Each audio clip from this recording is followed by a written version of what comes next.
passado para vocês, nós vamos ter a história da educação do surdo. Dentro da história nós vamos ver a questão do Congresso de Milão.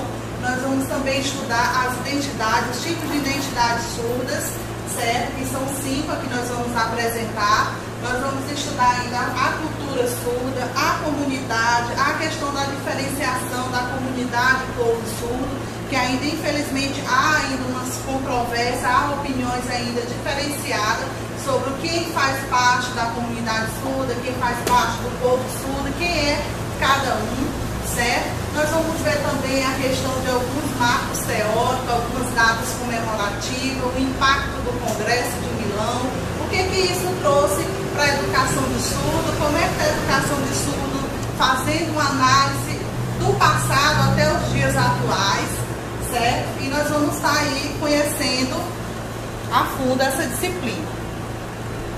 Bom, aí nós temos a ementa, né? Nós vamos falar sobre a questão da história da educação do surdo, como eu falei anteriormente, certo? Que não foi... a história em si, a gente sabe que trouxe bastante... para os surdos especificamente, trouxe muita em relação, como é que eu poderia dizer, não é nem trauma, mas trouxe muita dificuldade para que o surdo realmente percorresse o histórico, percorresse mesmo a educação mesmo em si. Até porque antigamente, né, não se tinha aquela preocupação em relação a como educar o surdo, até porque naquela época ele era considerado incapaz. Certo? O surdo era considerado incapaz, ele não tinha direito de casar, herdar bens, possuir bens. Por quê? Porque a sociedade realmente discriminava o surdo. Tinha alguns países que dizia que a família que tinha surdo estava pagando algum pecado, estava sendo castigado pelos deuses. Por quê? Porque ele era visto como anormal. Então tem todo esse processo histórico onde alguns surdos, até a própria família realmente excluía o surdo, escondia o surdo. Em alguns países, os surdos eram abandonados em praças públicas, os surdos eles eram atirados de mosteiros, atirados ao mar. Então, cada país ele se comportava diante do surdo, da pessoa surda, como algo assim mesmo gritante, algo que não servia mais para estar ali, para a sociedade em si. Então, o processo histórico do surdo, ele trouxe muita dificuldade mesmo, ele passou muita dificuldade. Inclusive, a nossa primeira escola de surdo, que é o INES, que é o Instituto Nacional de Educação do Surdo, que passou por várias nomenclaturas também, até chegar ao atual nome, já foi Instituto Nacional, Instituto Imperial de Educação de Surdos Mudo. Então já usou vários anos a nomenclatura surdo-mudo, que hoje nós sabemos que não existe mais essa nomenclatura. Por quê? Porque a surdez e a mudez são deficiências distintas, diferentes, entendeu? Por isso que a gente não pode chamar o surdo de surdo-mudo, desde que realmente ele apresente as duas deficiências. Então eu não posso classificar visualizando um surdo, que ele seja surdo-mudo simplesmente só porque ele não fala, entendeu, gente? Então assim, surdo e mudo são deficiências diferentes. Então nem todo surdo ele é mudo. Ele só não desenvolveu a fala e só não...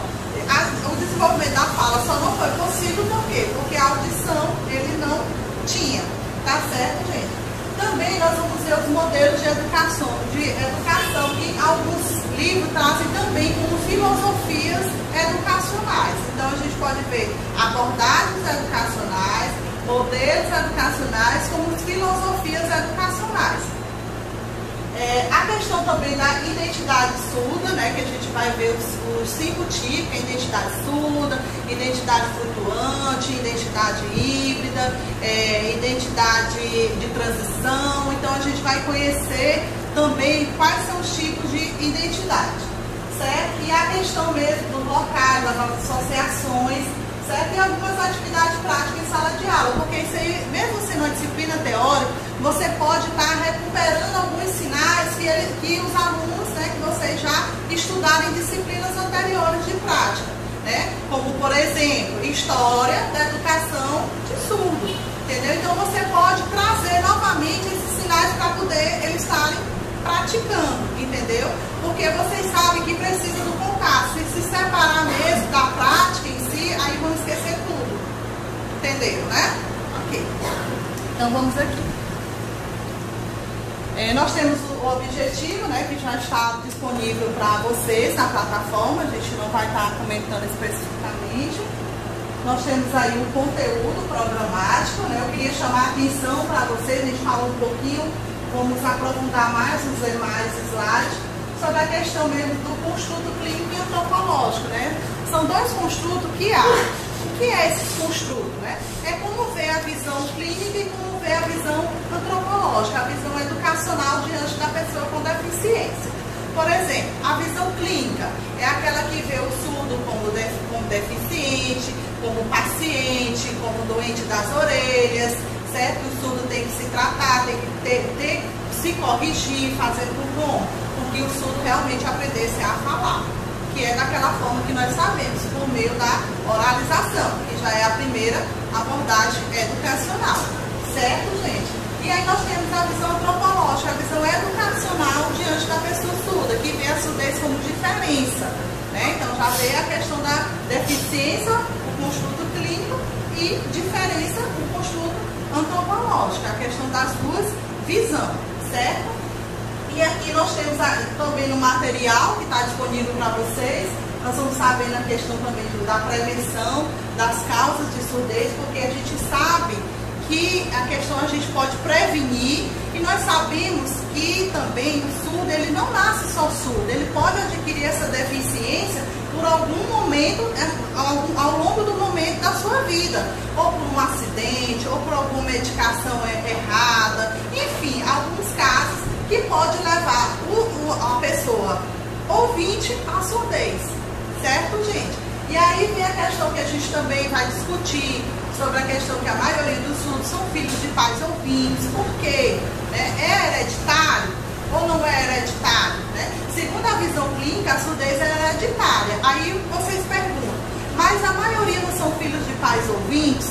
Né? A maioria, o pai e a mãe não escutam? Então, segundo os especialistas, né, eles falam que a alteração genética às vezes não foi tão suficiente para levar a surdez para o pai e para a mãe. E aí, na mistura dos dois, né, leva para a criança chegando à surdez. Isso é só a visão dos especialistas, tá? Então, a gente também pode estar discutindo.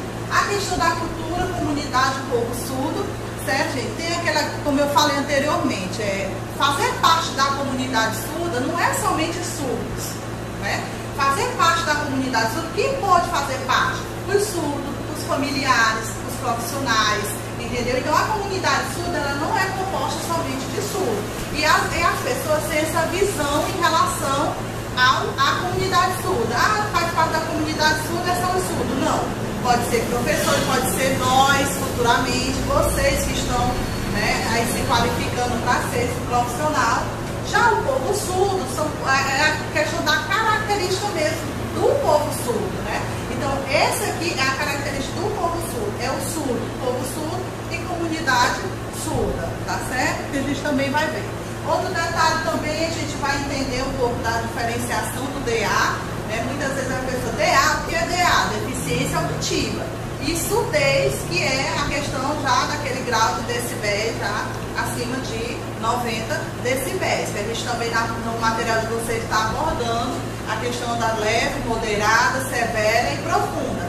E também está mostrando a questão de como era classificada a surdez antigamente, né, por Jerônimo Cardano. Porque antigamente não era como hoje, leve, moderada, severa e profunda. Então, antigamente era surdo de nascença, perda auditiva antes da aquisição da fala e perda auditiva após a aquisição da fala. Essa foi a primeira classificação que Cardano fez no passado, certo? Já hoje nós temos outra classificação, que é por graus, certo? Então, cada grau tem a quantidade de decibéis. Como é que vai ser a nossa metodologia? Como é que vai ser a nossa aula, né, no decorrer da carga horária dessa disciplina? Então, nós vamos ter essas aulas expositivas, certo? Onde a gente vai estar discutindo, mostrando de fato, certo? Serão realizados 3 fóruns, tá certo, pessoal? Com 4 questões. É muito importante que esses fóruns sejam respondidos, contextualizados, realmente que a apostila seja analisada, seja realizada uma leitura, para que vocês possam estar compreendendo, certo? Então são 3 fóruns com 4 questões, valendo 3 pontos, né? Cada fórum valendo 1 ponto, como vocês já conhecem nas demais disciplinas, certo? E será aplicada uma avaliação com 10 questões. Então nós temos aí muito o que estudar e ler.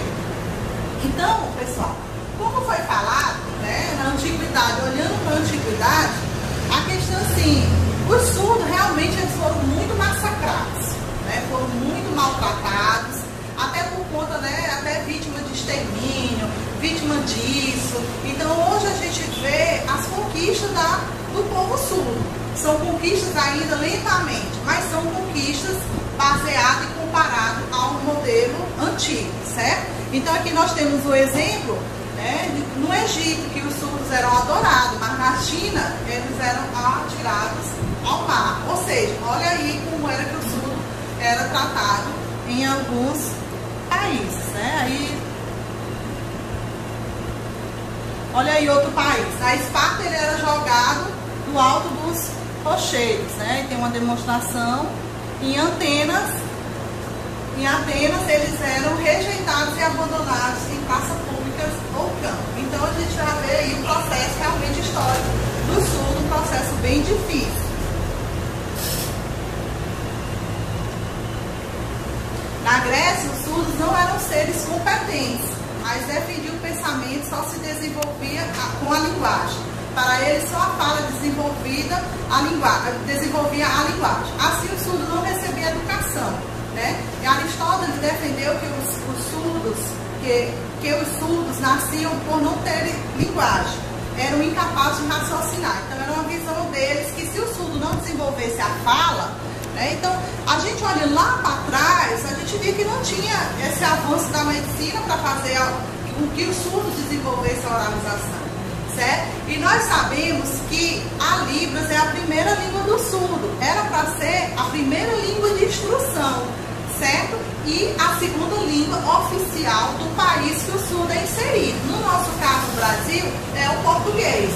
Então, o surdo ele precisaria ser instruído em sua primeira língua, que é a língua de sinais, no caso do Brasil, a Libras, e como segunda língua de instrução, o português.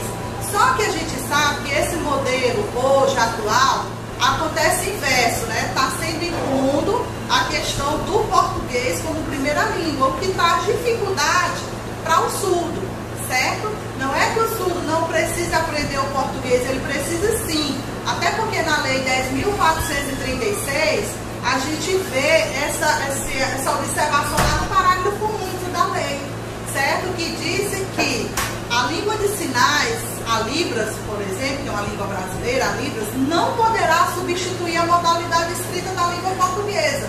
Então, o surdo, ele precisa aprender o português. Então, ele precisa aprender a sua língua de instrução. É por isso que tem a proposta bilíngue, é por isso que tem a educação bilíngue aí proposta, e que é uma questão que os surdos estão buscando muito para a questão mesmo de ter uma educação realmente, né, acessível, de qualidade para eles, e que realmente o desenvolvimento educacional dele não seja prejudicado.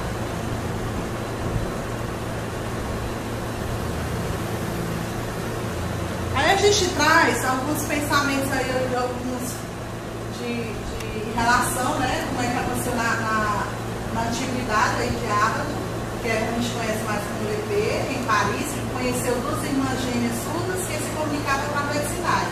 Iniciou e manteve contato com os surdos carentes e humildes, procurando aprender seu meio de comunicação e levar a efeito os primeiros estudos sérios sobre a língua de sinais. A gente sabe, pessoal, que o Congresso de Milão ele aconteceu no ano de 1880, certo? Então houve esse Congresso de Milão. Esse Congresso de Milão foi um momento muito obscuro na educação de surdos, certo? Por quê? O objetivo desse Congresso de Milão era que fosse votado qual a filosofia ou a abordagem indicada para a educação de surdo naquela época.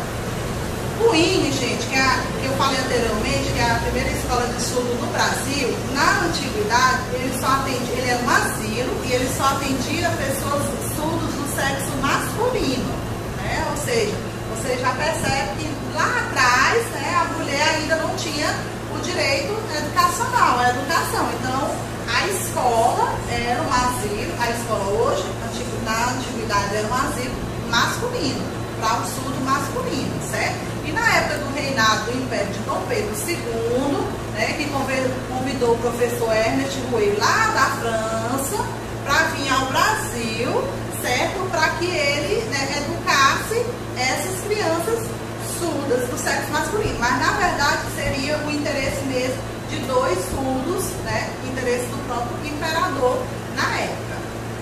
Certo, gente? Então aqui, vamos aqui adiante. Aí no histórico pós-guerra, a gente vê que era visto, né, milhões de vagos, físico e mentalmente, não tinha escola para sujeitos surdos, no nosso caso do Brasil, foi em 1857, a fundação do INES, certo? Então, antes disso, no nosso país não tinha, certo? Essa questão, porque o surdo, a visão não era escolarizado, né? Ele não tinha como ir, não tinha nem como ser realmente detectado, né? Ele era normal naquela época. Então, realmente não teria escola, né? Então, no mundo não tinha escola para sujeito surdo. E no nosso caso, no nosso país, a inauguração foi em 1857, que o INES ele fica lá no bairro de Laranjeiras, na cidade do Rio de Janeiro. Aí, pessoal, falando aí do capitalismo, né? O que os surdos poderiam produzir e consumir? Já que no histórico dele ele era visto como? Ele era visto como uma pessoa incapaz, uma pessoa que não poderia casar, não tinha raciocínio. Então, se ele não tinha capacidade mesmo, então ele não poderia casar, herdar e nem possuir bens, porque ele não tinha aquela capacidade mental que era considerada realmente normal. Aí, no histórico após-guerra, ele fala sobre os primeiros estudos científicos, né, que mostram a questão de possíveis, né, cura da surdez, a questão das causas e as possíveis curas. E aí, só no fim da Idade Média, que começou a ser encarado como uma deficiência auditiva sob o ponto de vista científico, né? Que é onde a gente entra, mas eu não sei quem é DA e eu não sei quem é surdo, né? Que é onde eu tenho que olhar por graus de perda. Porque, gente, onde entra lá na identidade, a gente precisa saber se realmente o surdo se aceita como surdo. Aí a gente vai ver lá na classificação onde é que esse surdo se encaixa dentro, qual identidade ele se encaixa. Tem surdo que experimenta uma cultura ouvinte e aí, posteriormente, por alguma situação, ele se torna surdo. Aí já entra na cultura surda, ou seja, ele vem de uma cultura, já experimenta outra cultura. Ou ele vem já de nascença, surdo de nascença, de uma cultura, certo? A cultura mesmo dele, surda. Então ele já não tem outras experiências, mas quem realmente perde a audição por um período da sua vida, ou por algum momento, né? Então ele já tem aquela transição de estar em uma cultura e numa outra. Então por isso que nós vamos estar também aqui estudando a questão dos tipos de identidades surdas.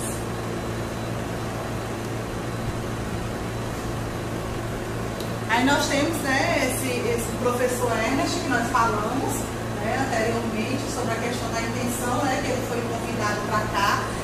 Aí vocês perguntam assim, a Libras, ela teve influência de algum país? Ela teve sim, a influência da França, por conta de onde veio a nossa língua de sinais. Ou seja, ela teve origem da França. Aí vem aquela questão, a língua de sinais ela é universal? Nós sabemos que não, né? Cada país tem a sua língua de sinais, certo? Então, assim, a língua de sinais ela não é universal. Aí muitos perguntam assim, e a Libras ela é universal?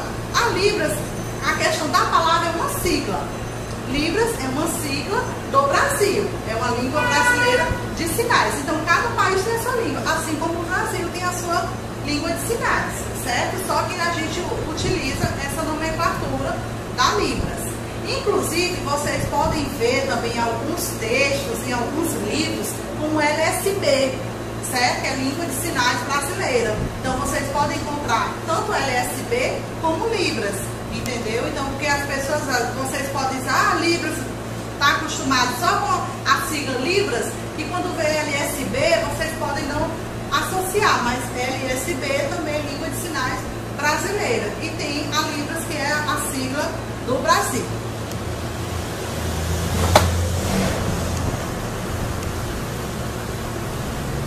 Aí, né, tem o que Ernest fundou, a primeira escola pública para surdos, Instituto para Jovens Surdos e Mudos de Paris, e ensinou inúmeros professores para surdos. Aí, devido, né, essa experiência dele, ele foi convidado para o Brasil para realmente vir implantar aqui. Aí, pessoal, nós temos aqui também que é importante nós profissionais da área compreender e entender e conhecer algumas datas comemorativas, porque isso é um ganho, realmente isso é um ganho da comunidade surda, do surdo, do povo surdo, né? E aí nós temos aí, né, a questão do INS, que nós já comentamos, certo? Que foi a primeira escola de surdos, né? Antigamente, quando ela surgiu, era como o Imperial Instituto de Surdo Mudo, ainda trazendo a nomenclatura de mudo, né? E hoje com a nova nomenclatura, certo? Que é Instituto Nacional de Educação de Surdos, certo? O Dia do Surdo, gente, é comemorado no dia 26 de setembro. Mas nós temos aqui no município de Teresina a data 13 de setembro, que é o Dia Municipal do Surdo. Então é importante nós profissionais compreender que nós temos essa data também para comemorar, porque é uma conquista dos surdos. Então, em Teresina, o dia 13 de setembro, ele é considerado o Dia Municipal do Surdo. E aí nós temos o Dia Nacional, que é o dia 26, e nós temos aí o Dia Internacional, que é dia 30 de setembro. Então vocês percebem aí que o mês de setembro todinho a gente pode estar, né, reforçando essas datas, que a gente tem que ter ela, assim como as leis, a Lei 10.436, que é a lei que oficializa a Libras como idioma oficial. Nós temos que ter o decreto que regulamenta, que é o decreto 5.626. Nós temos que ter também, conhecer na ponta da língua também, na ponta dos dedos também, né, na ponta das mãos. Nós temos que também conhecer a lei do intérprete, tá certo? A lei 2.319, que é recente, 1º de setembro, recente 2010, mas é uma conquista também dos intérpretes, que vão ser nossos parceiros, certo? O professor e o intérprete tem que andar em sintonia, tem que trabalhar de forma realmente em consenso, para que não seja prejudicado e que não prejudique o surdo, certo? Então nós temos que saber também a diferença de papéis. Papel do professor de Libras, papel do intérprete de Libras.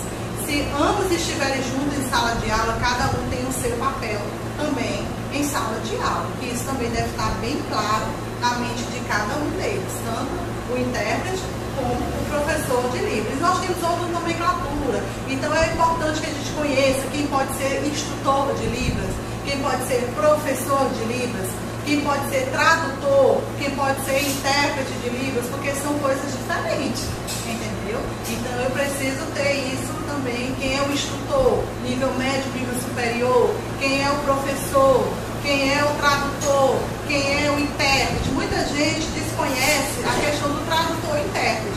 O tradutor, ele trabalha mais com a transcrição, né, com a parte escrita. E o intérprete, ele faz a interpretação, seja ela consecutiva ou seja ela simultânea, certo? Que é onde vai utilizar a voz, sinal, sinal, voz. Tá certo, gente? Tá claro?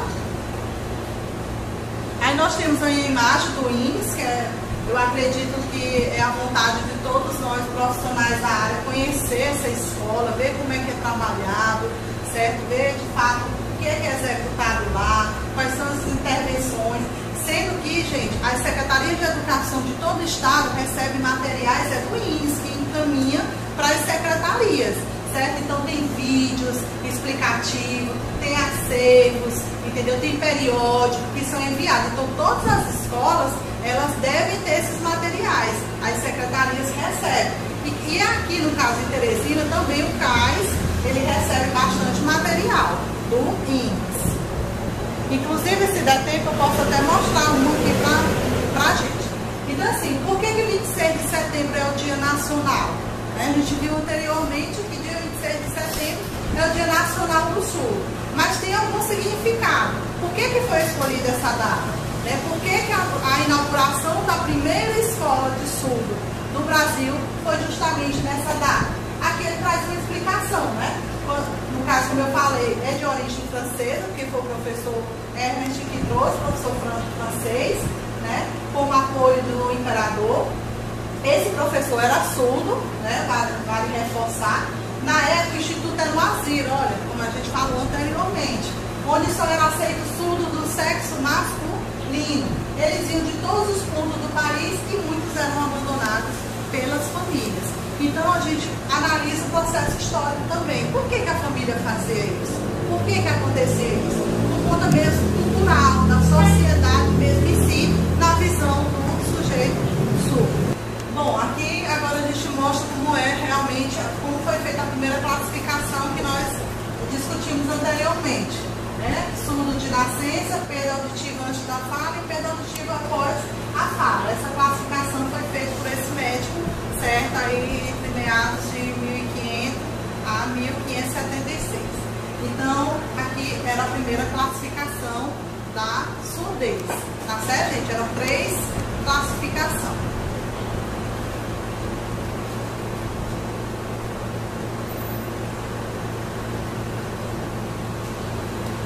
Só reforçando o Congresso de Milão, né? Ele foi realizado no ano de 1880, certo? Por que anteriormente eu falei que ele foi um momento muito obscuro na educação de surdo?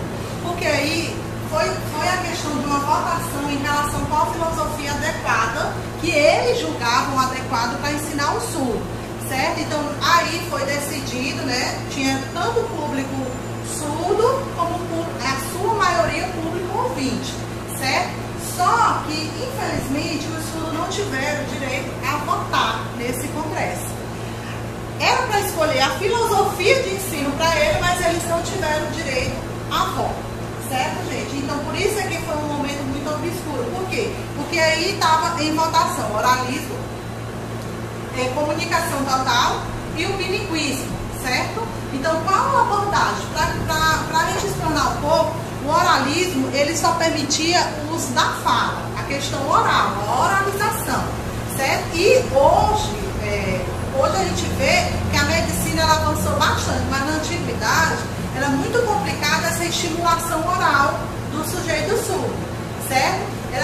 De uma certa forma, era até doloroso, né? Para que o surdo realmente ele conseguisse o desenvolvimento da fala, para que ele se assemelhasse aos demais e fosse aceito pela sociedade. Então, antigamente, eu vou citar até alguns exemplos, né? Eles colocavam a mãozinha aqui, né?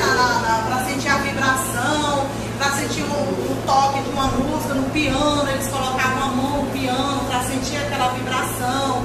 Então, era um processo bem mais, né, dificultoso, né? Hoje, eu até falo aqui com vocês que eu acompanhei um tratamento fonoaudiológico, certo? Eu achei assim, tão assim, o surdo ele faz muito esforço mesmo. Agora sim, quando a estimulação ocorre precocemente, o resultado é bem mais significativo para o surdo.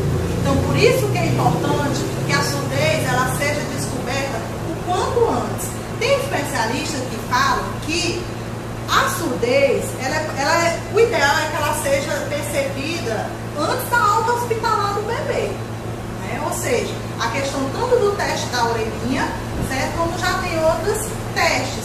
Também, além da audiometria, nós já temos um também que ele é bem similar, que eu não lembro o nome, mas eu vou já lembrar aqui, que ele é como se fosse a questão do eletrocardiograma, para ver a questão da sua audição, de como é que tá. Por quê? Porque nós também temos uma surdez também que é considerada bem rara, que às vezes o teste da orelhinha, as omissões otoacústicas, elas saem tudo presente, mas aí ela tem aquele problema do reflexo de piscar. A criança ela não apresenta o reflexo de piscar. Então isso aí quando ela chegar na idade educacional, ela vai sentir dificuldade, porque ela vai ficar desatenta. Tem hora que ela vai dar a impressão que está escutando, tem hora que ela vai dar a impressão que não está escutando, entendeu? Então é importante que a surdez ela seja descoberto o quanto antes, certo? E é importante também que, num determinado tempo, o surdo ele possa optar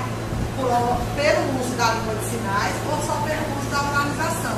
Infelizmente, as famílias influenciam muito hoje na vida do surdo. Tem famílias que impedem que o surdo tenha contato com outro surdo. Tem famílias que impedem que o surdo aprenda língua de sinais. Ele quer que o surdo só oralize. Então, o surdo ele começa naquele atendimento fonoaudiológico bem já precoce. Tem surdo que rejeita a fonoaudiologia, tem surdo que rejeita a fono, entendeu? Tem surdo que também, né, ele vai consequentemente rejeitar o tratamento. Então, isso deve ser uma coisa que seja respeitada pelo surdo. Agora, claro, quando ele é bebê, quando ele é criança, ele não tem essa autonomia, mas é importante que a família dê essa oportunidade, para que o surdo ele possa ter realmente contato com outros surdos, gente. Por quê? Porque é a língua natural deles. Não é que ele não vai aprender o português, ele vai aprender de forma correta, que seria o ideal, como segunda língua, e não como primeira. A primeira língua seria. Então, por isso que o Congresso de Milão, ele é um momento, ele foi esse momento na vida do surdo. Por quê? Qual foi a filosofia que ganhou? O oralismo. Então, ou seja, a filosofia foi 160 votos contra 4, 160 a favor do oralismo. Então, ou seja, aí o oralismo prevaleceu e aí os surdos se revoltaram. Por quê? Porque não puderam votar. E aí, a partir daí, a língua de sinais foi abolida completamente.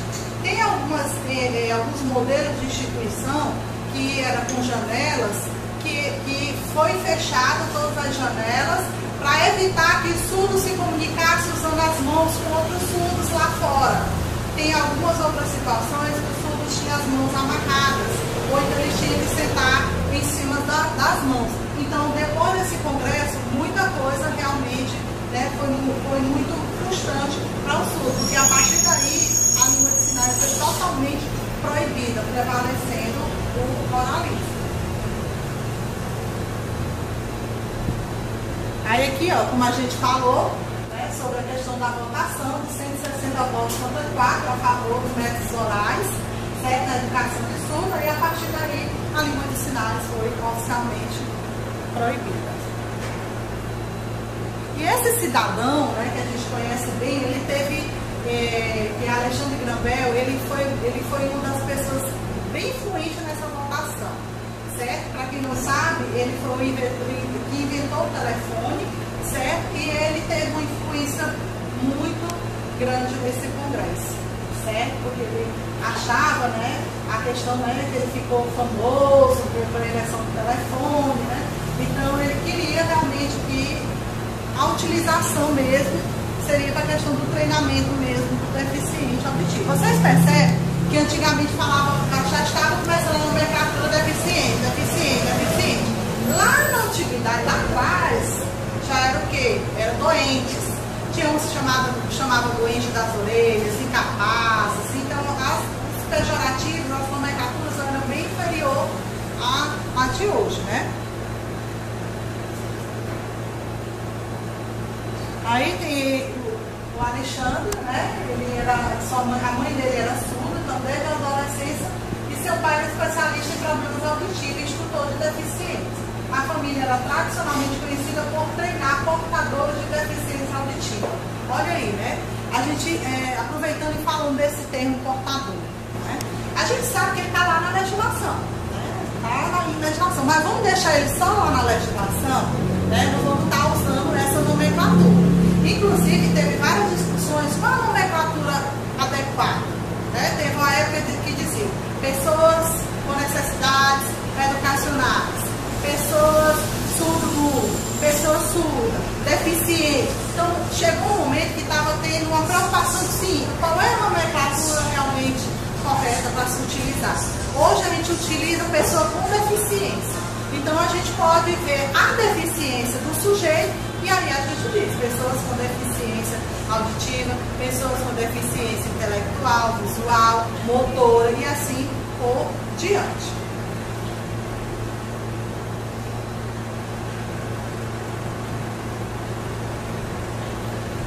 Aí aqui a gente tem um relato, né? Os professores surdos já existentes na naquela época, foram afastados e os alunos desestimulados até proibidos de usar a língua de sinais de seus países, tanto dentro ou fora da sala de aula. Era comum a prática de amarrar as mãos das crianças para impedir-las de fazer sinais.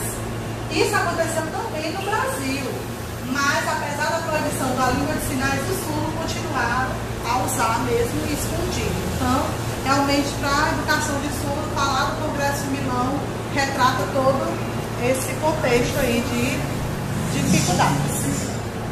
Aí, como a gente já reforçou, a partir desse momento, durante 100 anos, ela foi abolida completamente após o Congresso. Aí, gente, rapidamente, não tem como a gente falar, né, da história sem mencionar a lei, né? Se você não se recorda, a Lei 10.436, ela realmente foi uma conquista muito grande para a comunidade, para os surdos, certo? E hoje nós percebemos que os avanços surgiram após a oficialização em 2002. Lógico que o ideal ainda não está acontecendo, mas já houve grande avanço e a gente já percebe o número de pessoas interessadas na área de Libras, o número de surdos se esforçando para concluir seus estudos, para conseguir uma formação, para conseguir entrar no mercado de trabalho. Então aí nós temos aí a legislação, né, 10.436 de 2002. Aí a gente não vai se atender muito, né? Aí nós vamos ver aqui a questão também da cultura e identidade surda, né? Eu não sei se vocês se recordam, né? Esses sinais para a gente poder praticar. Por exemplo, cultura. Eu conheço dois sinais, né? Nós temos esse aqui, que a gente utiliza mais como inteligente aqui, mas em alguns locais utiliza como cultura, e nós temos esse cultura. Essa identidade, algumas pessoas elas confundem. Ah, seria identidade de documento? Não, seria identidade surda, certo, gente? Então, aí a gente vai conhecer aí um pouquinho sobre esses temas. Aqui a gente tem uma breve explanação do que é realmente o surdo, né? Então, assim, a gente precisa conhecer, a gente tem que ter algumas técnicas de abordagem do surdo. A gente não pode chegar de qualquer jeito, a gente não pode desviar o olhar, até por forma mesmo de falta de educação, até como ouvinte, você está falando aqui com uma pessoa, a pessoa vira as costas, ou sai sem encerrar a conversa, a gente se sente, né, constrangido, se sente mal. Então o surdo não é diferente. Então a gente precisa ter umas técnicas para abordar o surdo, a gente precisa saber identificar se o sujeito é surdo. Por exemplo, se você chega no supermercado e você vai abordar, eles automaticamente já se identificam. Ou eles fazem assim, ou eles fazem que são surdos, ou eles fazem assim, que não sabem falar, entendeu? E aí é onde a gente vai entrar com os recursos disponíveis na comunicação total. Que a comunicação total é uma abordagem, o oralismo ele só permite a fala, mas a comunicação total ele permite vários recursos que façam com que eu realmente tenha uma comunicação, ou gestos, ou mímicas, ou pantomima, ou pistas auditivas, ou escrita, enfim, tudo que eu puder utilizar para que a comunicação aconteça, certo? Tem surdos, pessoal, que realmente não gostam de estar escrevendo. Nós sabemos que tem surdos que têm dificuldade na escrita da língua portuguesa e tem surdos que não sabem escrever. Então, e aí, enquanto profissionais abordando o surdo, como faríamos? Então, a gente tem que realmente tentar sinalizar, por mais poucos sinais, vocabulários nós temos disponíveis, mas a gente tem que colocar em prática. Você tem que praticar, você tem que buscar esse contato com o surdo. Só em sala de aula vocês não vão ganhar fluência. Então, esse medo de que às vezes o aluno chega ao surdo e bloqueia os sinais, não sai, às vezes o aluno pode até saber o sinal, mas no momento que chega na frente do surdo, esquece. Então, é necessário essa prática, é necessário esse envolvimento na cultura deles, na comunidade. Se na sua cidade tiver associação de surdo, procure visitar, procure saber os locais onde eles se reúnem, procure se envolver dentro da comunidade surda, para que eles também te conheçam, entendeu? Então não tem aquela história que você já viu lá no batismo do sinal, Então, vocês precisam ser conhecidos dentro da comunidade surda. E para que haja esse conhecimento, precisa também que vocês se envolvam, realmente vivam com eles, certo? Até porque a gente sabe que hoje os surdos estão bastante exigentes, certo? Então, hoje o surdo, ele olha para o profissional, ele vê esse profissional tem pleno domínio. Se o profissional realmente não vai estar transmitindo o sentimento dele, a fala dele, a opinião dele, entendeu? Então, para que isso aconteça, o surdo precisa confiar nesse profissional. O surdo precisa realmente acreditar no teu trabalho, para que realmente o envolvimento aconteça. Certo, gente? Então, aqui, no caso, o surdo, ele só tem essa deficiência, mas ele é capaz de todas as coisas que nós somos capazes. Entendeu? Então, assim, ele vai se relacionar bem, ele tem capacidade de estudar, ele tem capacidade de tomar decisões, enfim, ele pode todas as coisas, assim como nós, ouvintes, podemos. Só que, em algumas situações, ele apresenta algumas limitações, que é no caso da fala. Então, gente, como é que eu vou saber que o surdo, ele é surdo? Como é que eu vou saber que ele é um deficiente auditivo, né? Então, assim, nós percebemos que a partir de 90 decibéis, que é o grau de profundo, né, o tipo do grau já profundo, o surdo ele não tem oralização. Mas eu conheço surdo, por exemplo, que iniciou o processo de oralização, mas abandonou, entendeu? Então ele já não tem a questão da oralização. E como é que eu vou falar com o surdo que é oralizar? Eu vou precisar abrir muito a boca, gesticular, eu vou precisar estar fazendo muitas expressões não manuais, a questão da expressão facial, que hoje a gente também já nomeia como expressões não manuais, que são as expressões faciais e corporais, que é um dos parâmetros da Libras. Então, como é que a gente vai estar se relacionando? Como é que a gente vai estar chamando? Como é que a gente vai estar se comportando? Então, a gente tem também a questão do intérprete educacional, do intérprete, porque há uma diferença um pouco em relação ao intérprete educacional, ao intérprete de conferência, ao intérprete de palestra, ao intérprete de outras situações. Então a gente tem que ter todo aquele envolvimento, realmente se envolver mesmo com o surdo e conhecer a sua cultura de fato. Aí nós temos aí a questão, o surdo tem cultura própria? O surdo tem cultura própria sim, certo? Então ele tem a cultura, mas ele não vive na nossa cultura no Brasil. Mas a partir do momento que ele experimenta outro tipo, nós somos o quê? Qual é o nosso canal de comunicação? É o quê? Oral, auditiva. E o canal de comunicação do surdo? É o quê? Visual, espacial. Então, é diferente, certo? Então, o canal de comunicação é diferente, certo? Do ouvinte. Aí nós temos aquela questão do construto que nós falamos, certo? Sobre a questão do construto patológico, certo? Que ele apresenta até algumas regras, por quê? Porque ele vê a surdez como doença, certo? Ele coloca algumas regras, não gesticular, não usar as mãos para se comunicar, manter os olhos sempre atentos aos lados das pessoas ao redor.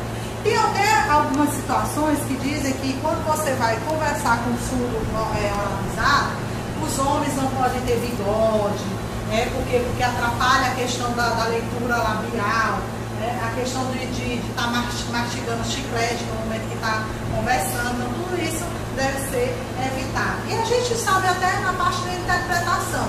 A gente sabe que acessórios, que roupas transparentes, roupas coloridas, não são muito adequadas para não haver ruído na comunicação com o sujeito surdo. Aí nós temos aqui o construto patológico, baseado na tradição médica, certo? Que ele classifica por graus de perda. Lembra dos graus de perda que nós falamos anteriormente? Como era que Cardano, vamos recordar, como é que Cardano, lá na antiguidade, meados de 1500, fez a primeira classificação? Surdo de nascença, perda auditiva antes da fala, perda auditiva após, a aquisição da fala. E aí, a gente faz um paralelo com o construto socioantropológico, que como é que a visão antropológica educacional vê o sujeito surdo? Como diferente, somente, não como deficiente, certo? E esse construto ele garante a questão da Libras, da língua de sinais, como forma de comunicação, e o sujeito surdo compreendido como componente da comunidade linguística minoritária que faz o uso da língua de sinais. Gente, como a língua de sinais ela não é universal, mas a gente diz, professora, mas em algumas regiões tem sinais diferentes, a gente se confunde, a gente vai para a internet, vê sinais diferentes do que a gente sabe aqui. É porque a gente tem a questão do regionalismo, regiões que variam o sinal, não são todos, certo? Que variam, mas assim, como é que eu vou identificar aquele sinal? Eu tenho que observar o contexto. Como é que eu consigo observar o contexto para identificar que aquele sinal é assim? Então, por isso é que eu tenho que ter realmente uma habilidade, uma prática, um convívio, um contato com o sujeito surdo.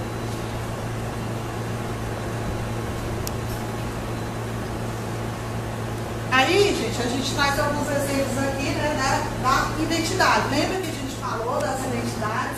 Então, eu vou citar aqui 2 de cada, mas que vocês vão ver na apostila e estudar.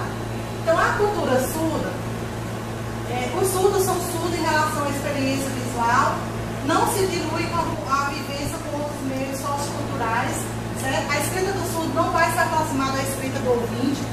Lembra lá do parágrafo único da legislação, que diz o quê? Que a língua de sinais, a Libras, não vai substituir a modalidade escrita na língua portuguesa, certo? Mas vocês sabiam que o surdo tem a escrita deles, que é o sign write, que hoje a gente chama de escrita de sinais, que é a escrita do surdo. Então já é uma disciplina aí que vocês vão estar estudando posteriormente, que é bem interessante, realmente, que se realmente fosse utilizado, né, seria bem mais fácil. O surdo eles compreendem bem a escrita. Infelizmente também tem surdos, assim como tem surdos que não conhecem a sua língua de sinais, no caso do Brasil a Libras, também tem surdos que não conhecem a sua escrita ou que não têm habilidade, assim como profissionais também aptos a estar ministrando também a escrita de sinais. Procura estar sempre entre surdos, certo? Aí nós temos aqui a identidade surda híbrida, de transição incompleta e flutuante, que são as identidades. Vou apresentar 2 características de cada uma. A híbrida, certo? São surdos que nasceram ouvintes, conhecem a estrutura do português falado e usam como língua, certo? Não vou me estender muito, vamos para a próxima. A de transição são filhos de pais ouvintes, surdos que foram analisados e mantidos numa comunicação auditiva. A incompleta vive sob a ideologia do ouvintismo, não consegue se organizar, resistir e quebrar o poder dos ouvintes que fazem tudo para medicalizá-los. Negam a identidade surda como uma diferença. Lembra do construto que vê a surdez como diferença? É o patológico ou é o antropológico? Que vê a surdez como diferença? É o construto antropológico. A identidade flutuante, né? Os surdos são conscientes ou não de serem surdos, são surdos conformados e acomodados às situações impostas pelo ouvintivo. Oscilam de uma comunidade para outras. Aí nós chamamos esse tipo de flutuante. Aí nós temos as terminologias, que vocês também vão conhecer mais a fundo no material de vocês, porque que cada um diz, portador de necessidades especiais, pessoas com necessidades especiais. Muitas pessoas confundem esse termo, acham que aqui está contemplando só os deficientes, e não. Uma pessoa com necessidade especial pode ser uma gestante, pode ser alguém que esteja impossibilitado de caminhar, esteja de muleta, entendeu? Então, são situações que encaixam aqui. As pessoas, essa pessoa com deficiência também, mas tem outras situações que nós, né, que não temos nenhuma necessidade, podemos em algum momento tê-la. Aí nós temos o deficiente auditivo, certo? Tem a questão da terminologia que nós discutimos, né, sobre a questão da pessoa com deficiência, pessoa surda. Tem surdos que eles gostam de ser chamados de surdo. Tem cego? Não, ele é cego, entendeu? Às vezes as pessoas têm esse medo de usar essa nomenclatura, com medo que essa pessoa, o sujeito, ele ache esse termo muito forte, porque ele realmente esteja, né, dizendo, ele é cego. Não, tem pessoas mesmo que têm a deficiência que ó, eu sou surdo, certo? Inclusive, tem alguns locais que eles estão usando o sinal aqui, a gente sabe que usa aqui, né? Só que já tem locais que estão usando só esse aqui, ou como tem locais que usam, que não escutam nada, não estou escutando nada, entendeu? Então vai depender aí, certo? Mas o nacional mais conhecido, a gente utiliza esse surdo aqui. Aí, como a gente já mencionou, nós temos as abordagens, nós temos o oralismo, que ele o quê? Ele é a questão da modalidade oral, aqui ele não permite sinais. Nós temos a comunicação total, né? Não sei se vocês se recordam do sinal de oralismo, o sinal de comunicação total, certo? Então aqui, essa comunicação total, ela já é mais flexível, ela já permite mais situações para que a comunicação aconteça, diferente do oralismo, que ele só permite a língua oral, certo? E outra questão que eu quero chamar a atenção aqui também. Ah, professora, mas hoje a gente tem um implante coclear, né? Nós temos aí o implante que está todo mundo aí, faz, não faz, entendeu? É uma escolha, só pode fazer enquanto é criança, pode fazer depois. Eu já vi relatos de pessoas que já fez com 15 anos, relatos de pessoas que já fez com 4 anos, então vai depender mesmo do tipo, da análise que o médico vai fazer, da questão mesmo das condições. Hoje, esse implante, ele é feito pelo SUS, mas tem toda uma triagem, todo um processo aí. Aqui em Teresina, a clínica Flávio Santo faz, mas assim, precisa toda uma triagem, todo um procedimento necessário para fazer. E que se o surdo tiver autonomia, ele pode escolher ou não estar utilizando. Tem situação, dependendo da pessoa, do surdo, que a linguagem fica quase que normal. Mas tem situações que você reconhece, de fato. Por quê? Porque não vai se aproximar a nossa língua natural, que não teve nenhum tipo de intervenção, certo? Mas é uma opção que o surdo também pode estar realizando, fazer o implante ou não.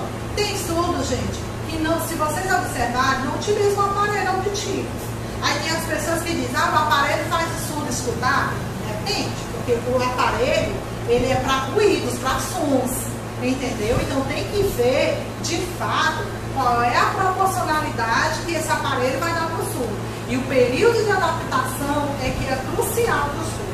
Muitos surdos abandonam o aparelho auditivo no período de adaptação. Porque imagine só, uma pessoa que ela não tem nenhum requisito de som, nunca escutou. E de repente ela começa a identificar sons. Então ela vai aprendendo a questão de que esse som é disso, esse som é daquilo. Dizem que aquele aparelhinho é um único som. Não tem diferenciação para a voz masculina e feminina, entendeu? Não tem questão de voz humana e voz animal. Quem até relata isso numa entrevista com o Jô Soares é a Sueli Ramalho. Não sei se vocês já puderam assistir, certo? A Sueli Ramalho, ela fala desse momento, né? Que ela teve que se adaptar realmente à questão mesmo do tipo de som, que aquele som era do barulho de um avião, que aquele som era de um cachorro, que aquele som era do pai ou da mãe, entendeu? Então, tem essa questão dessa opção aí do implante coclear, que fica a critério da família ou a critério do surdo, certo? Então, aí nós já comentamos o oralismo, a comunicação total, e nós vamos para o bilinguismo, né? O que trata essa filosofia, que hoje é a filosofia mais indicada, é a filosofia que é defendida, que é realmente uma luta constante ali do surdo por a questão dessa prática, né? Ele fala o quê? A questão é que tem como objetivo cognitivo linguístico que a criança surda possa ter equivalente à criança ouvinte, certo? Então, que ele possa desenvolver essa questão das duas línguas, certo? Gente, hoje por que tem aquela questão de dizer assim, o surdo tem facilidade em outra disciplina, mas na língua portuguesa ele tem essa grande dificuldade, certo? Às vezes, a gente percebe até que o surdo, ele vê o português, ele vê muitas palavras que são semelhantes, né? Às vezes, quando ele está terminando de fazer a datilologia de uma palavra, ele já quer escrever, quando ele vê é diferente. Aí fica semelhante, né? Então, assim, o ideal, o que nós, enquanto profissionais, sabemos que o ideal seria que a criança tivesse a intervenção desde cedo da língua de sinais, e isso fosse também familiar. Lá no INE, gente, quando a criança ela é diagnosticada com a surdez, já é feito um trabalho com uma família também. Porque não adianta, se a maioria são filhos de pais ouvintes, não adianta a escola trabalhar, o INES trabalhar com aquela criança, sendo que na família, quando ele chegar em casa, ele vai ser estimulado a uma linguagem doméstica, uma linguagem que é criada ali naquele meio familiar, porque a mãe não sabe, o pai não sabe, o irmão não sabe. Então eles vão criar gestos, uma linguagem doméstica para que a comunicação ocorra. Então a criança vai ficar em confronto com o que aprende lá, de sinais mesmo, referente à particularidade da gramática, do idioma na Libra. Aí chega em casa, tem aquela linguagem doméstica que a mãe cria ali com ele para ver a comunicação. Então a família ela precisa também estar envolvida. Então o INES ele já faz esse trabalho. Aqui o CAIS em Teresina também já abre turma, dá prioridades para essas pessoas em suas vagas que tem realmente ou parente surdo ou aluno surdo, realmente que está precisando dessa qualificação. Então esse trabalho precisa também ter uma atenção maior da família, para que realmente a criança surda, então se nós pudéssemos realmente ter nossas crianças, nossos alunos, tendo acesso inicial à sua língua de sinais e a segunda língua, o português, na modalidade escrita, de uma maneira realmente harmoniosa, com certeza o desenvolvimento linguístico do surdo seria bem diferente e ele não teria tanta dificuldade. Certo? Aí nós fazemos algumas sugestões, né, de como mediar essa comunicação com o surdo, certo? Gente, outra coisa, que muitas pessoas, quando vê o surdo acompanhado do intérprete, quer se reportar ao intérprete, e não pode. A pessoa tem que se reportar ao surdo. O intérprete ele vai transmitir, vai mediar a comunicação. Mas as pessoas tendem a achar que o surdo ele é incapaz de uma comunicação, então eu já direciono o meu olhar, os meus questionamentos para o intérprete. É a mesma coisa que eu tenho que ter a diferenciação do intérprete do professor regular da sala. Tem professor que quer passar a responsabilidade do aluno surdo para o intérprete e não pode. A responsabilidade do aluno é do docente, é do professor e não do intérprete. Tem dados, né, tem até depoimentos que falam que o professor fala assim para o intérprete: e aí, teu aluno vai passar? Como é que está teu aluno? Então, assim, tem essa confusão ainda de papel dentro da sala de aula, dentro do contexto. Tem também essa confusão até da própria criança surda que não tinha o hábito de ter um intérprete para ela. Então vai ter adaptação. Tem as outras crianças ouvintes que vai estar o tempo todo olhando para o intérprete, que está achando aquilo ali bonito, diferente. Então todos os envolvidos passam por um processo de adaptação até a situação ficar harmoniosa de fato e a situação ficar realmente normal e flua normalmente. Mas até isso acontecer, tem intérprete, por exemplo, que às vezes fica angustiado porque a criança rejeita, certo? A criança surda rejeita. Mas por quê? Porque a criança surda, ela tende a achar que tendo aquele atendimento ali, ela vai se sentir diferente dos demais, as outras crianças não vão fazer chacotas, enfim. Então a criança também precisa se adaptar àquela nova realidade do intérprete em sala de aula. E o professor, ele precisa sair da defensiva, porque muito professor vê o intérprete em sala de aula como alguém que está ali competindo, entendeu? Então tem que ter essa relação, tem que ter não somente a relação de proporcionar ao intérprete o assunto, o conteúdo, tudo que vai ser repassado, porque é bom. O ideal é que o intérprete participe do planejamento do professor, o ideal seria que o intérprete conhecesse todo esse processo, mas enfim, em alguma situação, na maioria delas, o intérprete ele faz ali realmente a simultânea mesmo, entendeu? Que é no ato, vai falando e vai sinalizando. E assim, tem essa dificuldade. Então, conhecer o papel de cada um é importante na educação do surdo. Falar com clareza, sem aumentar o tom de voz, certo? Para que aumentar o tom de voz? Ele não vai ouvir, certo? A não ser que seja aquela deficiência leve, entendeu? Então tem que analisar o perfil realmente conforme cada grau de perda. utilizar sinais, não sabe sinais, o surdo não sabe Libras, vai fazendo o processo que a comunicação total permite, usa gestos, usa pistas, mímicas, enfim, use algo que realmente vá promover essa comunicação. Conversar de frente, certo? Evitar movimento que dificulte, né, o que a gente falou sobre a questão do mastigar chiclete, homens que usam bigode muito grande, que aí realmente vai atrapalhar o surdo a fazer a sua leitura labial. Se vocês observar, alguns exames até do Enem tem lá as duas opções que às vezes o candidato pede o intérprete labial ou pede o intérprete. Não sei se vocês realmente já viram essa questão, né, dessa nomenclatura. É como muitas pessoas dizem, quem é que pode ser professor de Libras? Quem é que pode ser instrutor de Libras? Quem é que pode ser tradutor? Quem é que pode ser intérprete? Então, é interessante que nós realmente conhecemos. Aí tem aqui a questão do intérprete educacional, quem é, e tem a questão dos intérpretes educacionais, professor de Libras, né? Os intérpretes educacionais são aqueles profissionais especializados que atuam como intérprete na educação de surdo. Professor de Libras são aqueles usuários nativos. Não tem aquela história que diz assim, o ideal seria o próprio surdo ensinar a sua própria língua, certo? Mas decorrência de todo aquele processo histórico que nós visualizamos, que nós vimos, que ainda acontece até hoje, certo? Hoje a realidade é de muitos intérpretes em salas de aula muitos alunos em sala de aula no surdo, sem a presença do intérprete, entendeu? Então, se tem algumas escolas que, se vocês observarem, tem o maior número de surdos, por quê? Porque lá eles sabem que vai ter o profissional. Então, a tendência é o quê? Todo mundo ir para lá. Sendo que, além do intérprete educacional, porque nós sabemos, pessoal, que a questão de você, ao mesmo tempo, falar e sinalizar é algo muito complicado, que não é o ideal e não é o indicado. Então, o indicado é que tenha tanto o professor. Seria o ideal que o professor fosse bilíngue também, que o professor tivesse conhecimento.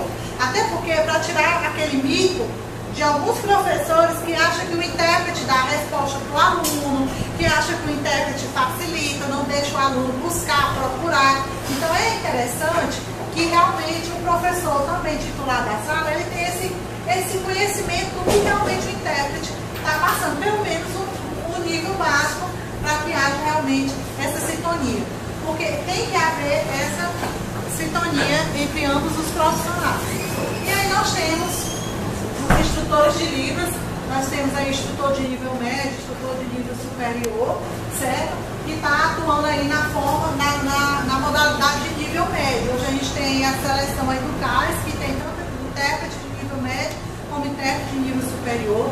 Nós sabemos, pessoal, também que o ProLibras, ele há mais ou menos 2 anos, ele não está sendo mais ofertado. Ainda não se sabe o que vai acontecer com esse exame. Ele era administrado pela FENES e passou a ser administrado pelo INSS. Desde então não houve mais o exame. O que é o ProLibras? O ProLibras é o exame de proficiência.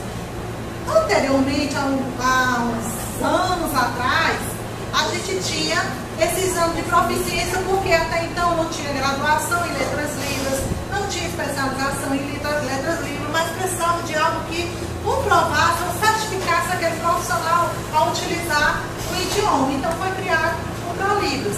Lá na legislação ele tem validade até 2015, então nós estamos em 2015 e ninguém sabe qual será o destino do ProLibras. Se vai ser prorrogado, se não vai ser prorrogado. O que vai acontecer com os profissionais que têm a certificação? Não vai mais servir? Ou não vai ter mais o exame para ser realizado para demais? É um exame bem contextualizado, realmente só consegue realmente aquela pessoa que tem habilidade mesmo, de identificar o contexto da situação, até porque tem sinais diferentes. O ProLibras era organizado, as videoaulas eram gravadas na UFSC, né, na Universidade Federal de Santa Catarina, lá onde ele tem toda uma estrutura, realmente lá um polo de pesquisa muito positivo na área, né? Então, assim, é um polo de referência. E aí, até então a gente sabe que nosso estado não ofertava ainda a graduação de letras libras, sendo ofertado agora, né? Que o nome realmente é graduação em letras com habilitação em libras da UFSC, certo? Então a gente está aí na nossa primeira turma em andamento, onde há 4 surdos e 2 DA matriculados nessa turma que foi ofertada com 30 vagas que está em andamento agora lá na UFO. Certo, gente? Lá eles têm tanto as aulas pedagógicas como tem as aulas específicas com a presença do intérprete em sala de aula e do professor também em sala de aula também com conhecimento. Então, realmente, pelo que eu já visualizei um pouco, eles realmente estão tendo bastante sucesso nessa turma.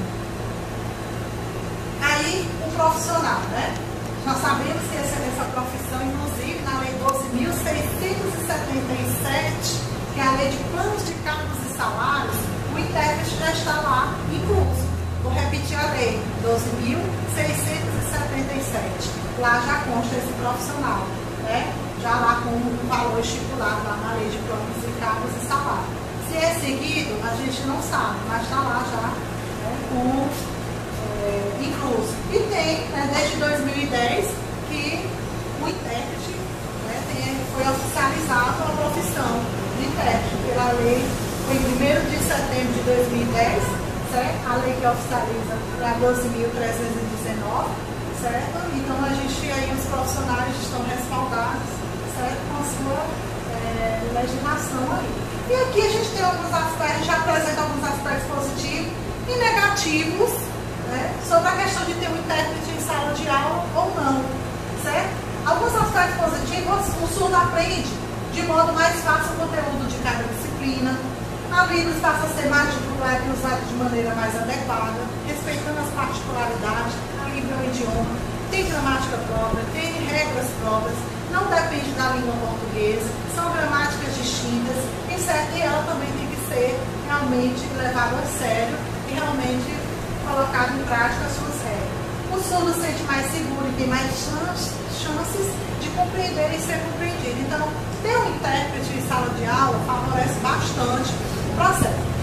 Há alguns aspectos negativos que são apresentados. O professor da turma tende a não interagir diretamente com o aluno, que foi o que a gente conversou. Há necessidade de pelo menos 2 intérpretes por turma, porque a atividade é exaustiva. Então, hoje, para ter 2 intérpretes é muito difícil. É difícil um intérprete. Imagine 2, mas o ideal é 2 para revezarem, certo? Os ouvintes podem ficar desatentos porque se distrai olhando para o intérprete. Então, isso aqui é uma realidade inicial, que com o tempo os alunos também vão se habituando, tanto alunos surdos como alunos